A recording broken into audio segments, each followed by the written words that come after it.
आणि आता बातमी सोलापूरमधून आहे। सोलापूर जिल्हा परिषदेतील सभागृहाच्या नावाच्या बदलावरून वाद झालेला आहे। भाजप आणि मोहिते पाटील कुटुंबामध्ये पुन्हा एकदा वादाची ठिणगी यामुळे पडली आहे। जिल्हा परिषदेच्या शिवरत्न सभागृहाचं नाव बदलून अटल बिहारी वाजपेयी केल्यामुळे हा वाद झालाय। तर भाजपला शिव नावाचं वावडं असल्याची माहिती आणि एकूणच टीका मोहिते समर्थक यांनी केलेली आहे। तर वाजपेयी आमचे श्रद्धास्थान आहे, जिल्हा परिषदेचे उपाध्यक्ष इंद्रजित पवार यांनी यावर ही प्रतिक्रिया दिली आहे।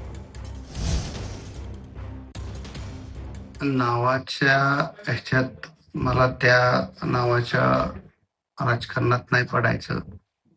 आमची श्रद्धा अटलजींच्या नावाला होती म्हणून आम्ही ते नाव दिले।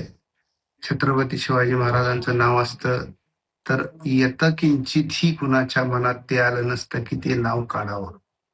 आणि मी स्वतः देवापेक्षाही जास्त महाराजांना मानतो, त्याच्यामुळे त्याच्यात केवळ राजकारण होतंय, बाकी काही